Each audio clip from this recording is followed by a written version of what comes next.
मीरापुर में धर्मू नाम का डाकिया रहता था। वो बड़ा ही ईमानदार और नेक इंसान था। गांव के सभी लोग उस पर बहुत भरोसा करते थे। गांव के जितने भी लोग थे सब धर्मू डाकिया से ही पत्र भेजते थे, क्योंकि वो समय पर पत्र पहुंचा देता था। अरे धर्मू भैया, कैसे हो? बढ़िया हूँ बहन, आप बताएं कैसी हैं? सब बढ़िया है भैया। आपने मेरे बेटे का पत्र मुझे समय से पहुंचाया था, बड़ी मदद मिली हमें। मेरी बहू को अभी बच्चा हुआ है, उन्हें मेरी जरूरत थी। अगर जल्दी से पत्र नहीं मिलता तो उन्हें बड़ी दिक्कत होती शहर में अकेले बच्चा संभालने में। धन्यवाद आपका। अरे बहन, ये तो मेरा फर्ज था, कोई बात नहीं। इतना कहकर धर्मू वहां से आगे चला जाता है। मीरा दीदी, आओ बाहर आओ, तुम्हारा पत्र ले आया हूँ। लाओ भैया, आपका बहुत बहुत धन्यवाद। मेरे पति इतनी दूर फौज में काम करते हैं, अगर तुम ना होते तो मैं कैसे उन तक अपना पत्र भेजती और कैसे उनके पत्र मुझे मिल पाते। अरे दीदी, यही तो मेरा काम है। जो अपने परिवार से दूर रहे हों उनको पत्र के जरिए मिलाना। धन्यवाद भैया। उसके गांव में एक सुरेश नाम का आदमी रहता था। सुरेश भी धर्मू को जानता था, पर उसने कभी भी किसी को कोई पत्र नहीं भेजा था। एक दिन सुरेश बहुत ही दुखी था, क्योंकि उसकी माँ बहुत बीमार थी और शहर के सरकारी अस्पताल में एडमिट थी। वो बहुत दुखी होकर पेड़ की छांव में अकेला बैठा हुआ था। तभी वहां से धर्मू गुजरा। क्या हुआ सुरेश भाई? कुछ नहीं धर्मू भैया, माँ बहुत बीमार है और शहर में एडमिट है। मेरी बीवी उनके साथ वहीं है। फसल कटने वाली है, इसलिए मैं नहीं जा सकता, वरना इलाज के लिए पैसा कहाँ से आएगा। मैं अपनी माँ के लिए एक पत्र लिखना चाहता हूँ, पर मैं कैसे लिखूं? मुझे लिखना पढ़ना तो आता नहीं है। अरे तो तुम परेशान क्यों हो?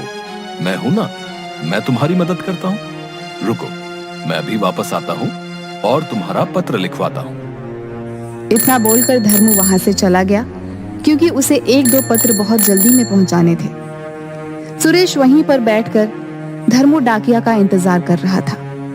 कुछ ही समय में धर्मू वापस आ जाता है। अरे आप आ गए धर्मू भैया? हाँ चलो, अब मिलकर तुम्हारी माँ के लिए पत्र लिखते हैं। सुरेश ने साथ में अपनी माँ के लिए कुछ पैसे भी भेजे। सारा पत्र तो धर्मू डाकिया ने लिखा था, पर पत्र कहाँ भेजना है वो पता सुरेश ने लिखा था। ये लो भाई, तुम्हारा पत्र तैयार है और मैंने पैसे भी रख दिए हैं। 2-3 दिन के अंदर ये तुम्हारी माँ तक पहुंच जाएगा। मैं पूरी कोशिश करूंगा कि उन्हें ये जल्द से जल्द मिल जाए। आपका बहुत बहुत धन्यवाद भैया। फिर सभी अपना अपना काम करने लगे। पत्र को भेजते हुए अब 1 हफ्ता हो गया था। एक दिन अचानक से सुरेश धर्मू के दफ्तर में आता है। वो बहुत गुस्से में लग रहा था। अरे क्या हुआ सुरेश, इतने गुस्से में क्यों हो? धर्मू भैया, मुझे पता चला है कि मेरी माँ का पत्र अभी तक नहीं पहुँच पाया। मुझे आपसे ऐसी उम्मीद नहीं थी। आपने मुझे बेवकूफ बनाया। मैंने आप पर भरोसा करके पैसे दिए थे। आपने मुझे अनपढ़ गरीब के साथ ठीक नहीं किया। ये सुनकर धर्मू डाकिया दंग रह गया। अरे अब नहीं भैया, मैंने ऐसा कुछ भी नहीं किया। आपको कोई गलतफहमी हो रही है। सुरेश धर्मू की आगे की बात सुने बिना ही अपनी आंसुओं को पोंछते हुए वहां से चला गया। अगले दिन गांव के सरपंच सुबह सुबह ही धर्मू डाकिया के घर पहुंच जाते हैं। अरे धर्मू, तुमने क्या किया भाई? हैं? हमारा इतने सालों का भरोसा तुमने तोड़ दिया, वो भी थोड़े से पैसे के लिए। क्या सरपंच जी, आप ऐसा कैसे बोल सकते हैं? ऐसा कुछ भी नहीं हुआ। मैंने तो अपनी तरफ से पत्र आगे पहुंचा दिया था और यह भी कहा था कि इसे जल्दी से जल्दी पहुंचाना है। मैं नहीं समझ पा रहा हूं कि आखिर हुआ क्या। तो फिर सुरेश की माँ का पत्र और पैसे कहाँ गए भैया? हैं? अगर तुमने कुछ नहीं किया तो? मुझे खुद भी नहीं पता कि आखिर हुआ क्या है। आप मुझे एक मौका दीजिए, मैं पता करता हूं कि आखिर हुआ क्या है। हमें कुछ नहीं सुनना है। हाँ बस, तुम्हारी ये गलती माफ नहीं की जा सकती है। तुम्हें अब हम गांव में काम नहीं करने देंगे। हमें अब दूसरा डाकिया चाहिए। धर्मू सरपंच की बात सुनकर एकदम से दंग रह जाता है और कुछ भी नहीं बोल पाता। सरपंच वहां से गुस्से में चले जाते हैं। आप तो जानते हैं ना प्रभु, मैंने ऐसा कुछ नहीं किया। न जाने मैं कैसे साबित करूंगा कि मैंने ये सब नहीं किया है। भैया जरा कुछ राशन दे दो। अरे जाओ जाओ, हम नहीं देते ऐसे धोखेबाजों को राशन। हमें माफ करो भैया। धर्मू ये बात सुनकर बहुत दुखी होता है। भैया मैं सालों से तुम्हारे यहाँ से ही राशन लेता आया हूँ, और आज तुम ऐसा कह रहे हो। अरे सालों से हमें तुम्हारा असली चेहरा भी तो नहीं दिखा था ना भैया। दिखा होता तो कभी अपनी दुकान पर खड़ा ही नहीं होने देते हम। हाँ,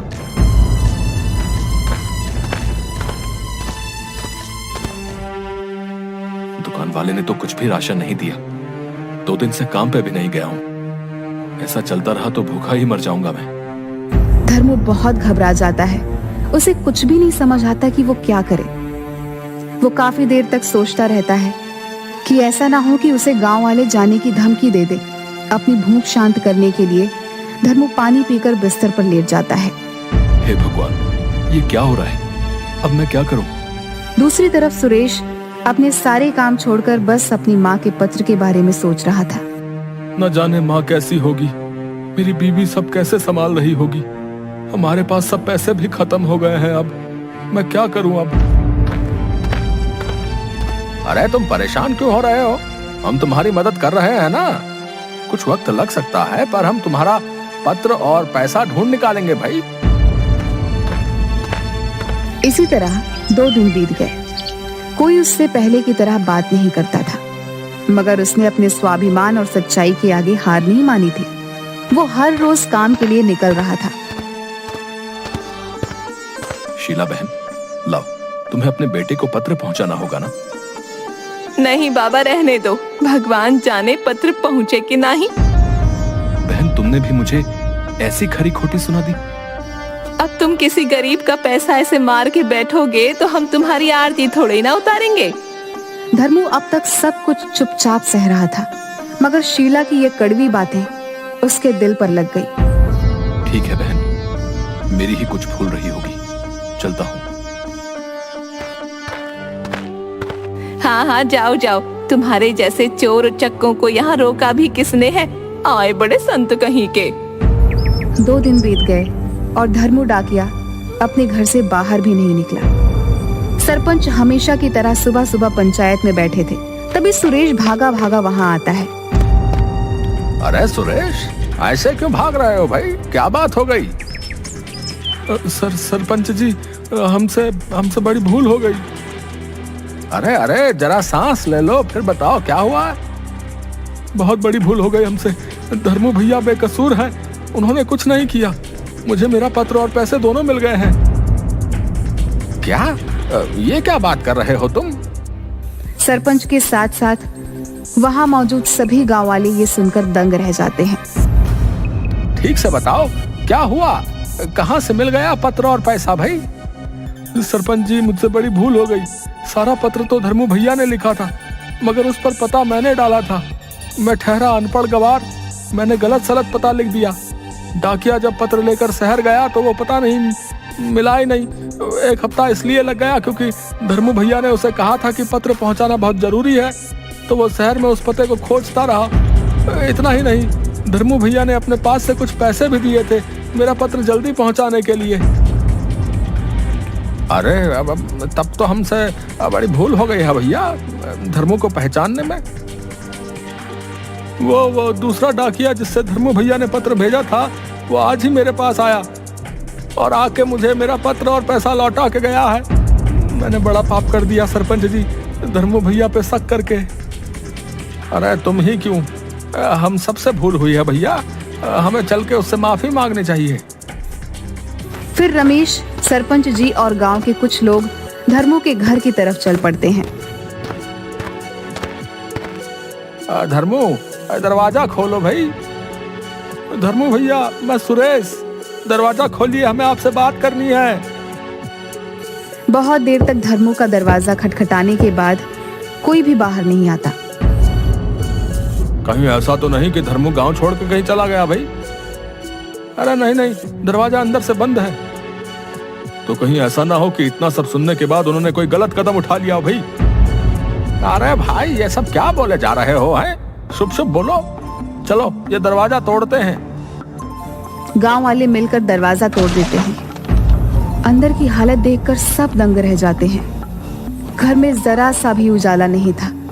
सारे खिड़की दरवाजे बंद थे। धर्मू डाकिया अपने पलंग पर बेहोश लेटा हुआ था। उसने इतना शोर सुनकर भी धीरे से आंखें खोली। अरे भैया, ये आपने अपना क्या हाल बना लिया है। मुझे माफ कर दो, मैंने आपकी ईमानदारी पे शक किया। आप सही थे, भूल मुझसे हुई। मुझे मेरे पत्र और पैसे वापस मिल गए। अच्छा हुआ भैया। अब माँ कैसी है? धर्मू की बात सुनकर सुरेश की आंखों में आंसू आ गए। उसने धर्मू की हथेली पकड़ ली और माफी मांगने लगा। धर्मू, तुमने अपना ये क्या हाल कर लिया है भाई? मैंने इतने साल इस गांव की सेवा करके बस विश्वास और मान सम्मान ही कमाया था। मैं उसे ऐसे टूटा हुआ देखकर खुद भी टूट गया, इसलिए मेरी ये हालत हो गई। अब हम सबको माफ कर दो धर्मू। हमें तुम्हारे साथ ऐसा व्यवहार नहीं करना चाहिए था। हमसे भूल हो गई भाई। कोई बात नहीं, मैंने आप सबको माफ कर दिया है। आप परेशान ना हो। और हाँ, मेरा एक काम जरा जल्दी से कर दो। कौन सा काम? मीरा दीदी है ना, जिनके पति फौज में है। देखो, मैंने उधर उनके पति के नाम से एक पत्र लिख के रखा है, जरा उन तक पहुंचा दो। सब लोग धर्मू की बात सुनकर हैरान हो जाते हैं। तुम उनके पति के नाम से पत्र लिखकर क्यों भेजते हो? हाँ सरपंच जी, उनके पति को मरे हुए अब साल भर होने को आया है। अगर मैंने उन्हें ये सच बता दिया तो वो जीते जी मर जाएगी, इसलिए उनके पति के नाम के झूठे पत्र लिख देता हूँ। कम से कम इसी सहारे वो जिंदा तो रहेगी। धर्मू की बात सुन के सबकी आंखों में आंसू आ जाते हैं। अब तुम बहुत अब महान आदमी हो धर्मू।